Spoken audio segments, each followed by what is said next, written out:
If you're constantly chasing your accountant for answers, that's red flag number one. If that sounds familiar, stick around because I'm going to give you 9 more reasons that you can't ignore. Here are the 10 signs that your accountant could be doing your business more harm than good. Firstly, they miss deadlines or file your tax returns late. If that happens, the implication is normally that you'll receive fines or penalties. And unfortunately, you as the business owner are responsible for those fines or penalties. And really, there's no excuse for filing late. You get 9 months after your company year end to submit your accounts and file your corporation tax return, which is normally plenty of time. The second area is you don't understand your accounts and your accountant doesn't explain them to you. It's really important when you're looking at your accounts that you understand what's going on in your business.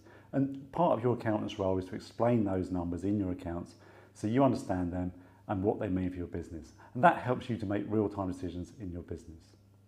The third area is accountants hit you with surprise bills. We often see this where clients receive bills from accountants they just weren't expecting. So we'd always say to you, make sure you get fixed fees that are agreed up front with your accountant. If there are anything else that perhaps they're doing projects which are long-term projects, they should be able to give you a budget estimate at the start of the project so you know broadly what you're going to pay for. The fourth area is they don't talk to you about tax planning until it's too late. Often we see this, once your year end has passed, really you've got no choice. Whatever your tax bill is going to be, you're going to have to pay it. However, if you preempt that and you do tax planning before your company year end, then you're going to be in a much better place to make strategic decisions to try and mitigate some of your tax bill down. The fifth area is no real-time data.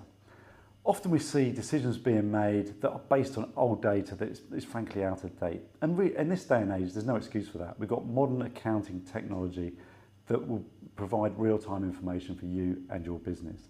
So you should be able to look at your systems and understand what is going on in your business in real time and make decisions off the back of that. The sixth area is potentially you've just outgrown your accountant. Perhaps you've got bigger and perhaps your accountant is a small firm that's not used to dealing with bigger companies that require different skill sets, frankly, to manage them and grow them through as they grow and scale their business.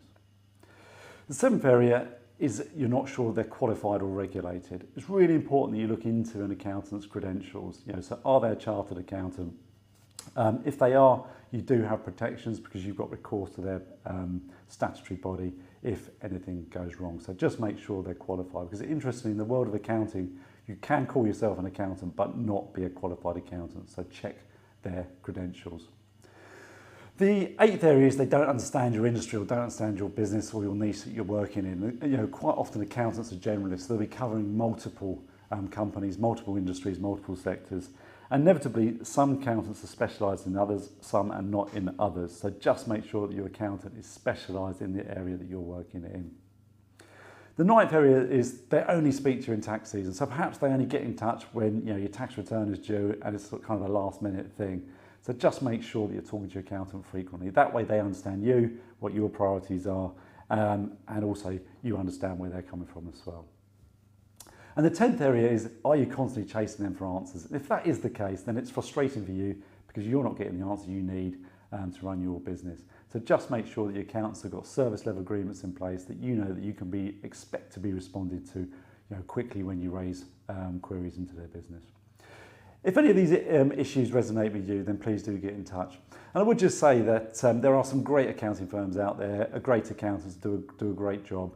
But some of these things that we've been through today reflect some of the experiences that when we've talked to new clients, they've told us that these are the experiences they've had with their old accountants. So if any of this has been useful, please do get in touch with us. Thanks very much.